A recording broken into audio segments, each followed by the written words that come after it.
Brian with ScreenFiles.com and Postmortem.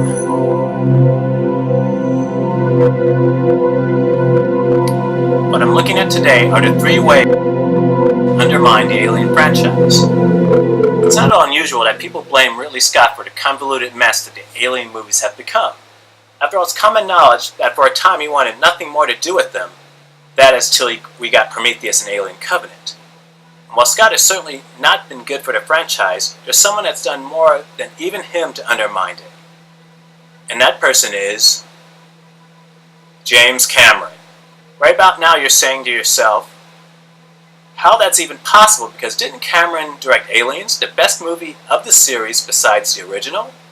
And you'd be right. But as good as a movie as Aliens is, it also laid the groundwork, the seeds for the eventual decline of the entire franchise. Reason number 1. James Cameron introduced the idea of aliens having acid blood. You're probably thinking that the alien has always had acid for blood, but that's not actually true.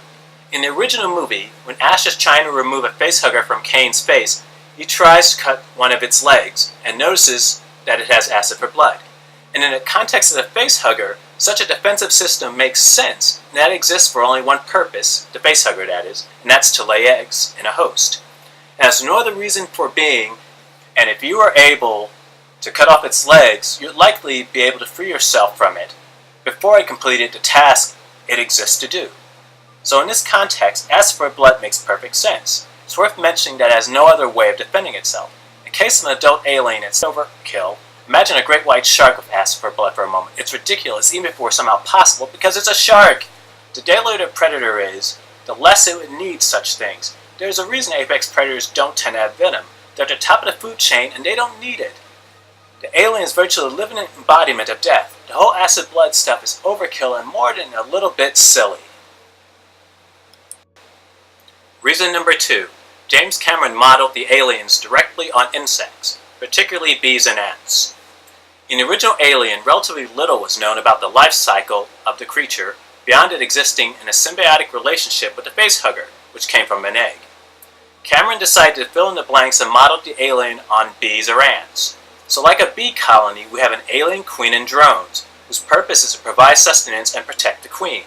This was, in hindsight, a dopey idea and reduced the aliens from a mysterious and deadly unknown to essentially a big insect.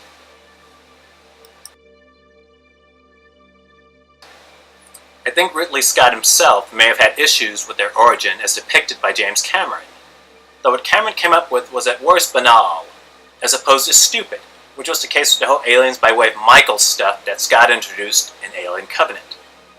And speaking of that, what would Michael, supposedly in a quest to create the perfect organism, make a creature that is essentially helpless, at least initially, and relies on an entirely different creature to give birth to it?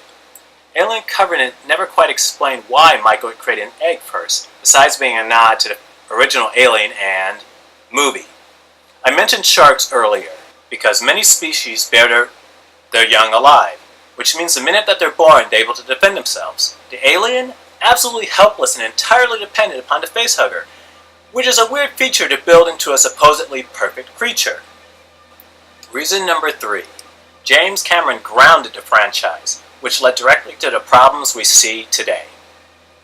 Alien and Aliens are 2 vastly different, yet remarkably successful movies that took a simple idea, namely the notion that space is large and not at all a welcoming place, an extension of the ideas of H.P. Lovecraft, and tackled it in very different ways. Alien is the most Lovecraftian of the 2 movies because the crew of the Nostromo faced a thing literally beyond their comprehension. It was not evil in the sense that it bore them malice. Therein lies the purity of purpose and of motive, or rather the lack of motive. It didn't hate people, it just killed them. It didn't matter, and this wasn't restricted to just people. Anything it could kill, it would kill, because killing, as I mentioned earlier, wasn't the issue. More so was the purity of motive, the idea that it just didn't care. Aliens moved away from this idea of a terrible, unknowable unknown and grounded its horror in the familiar, in ways audiences could more easily understand, and it worked. But this, ironically, was the first sign the franchise was in trouble because its easier relatability came at a cost. Well, that's my POV. As usual, let me know what you think down below.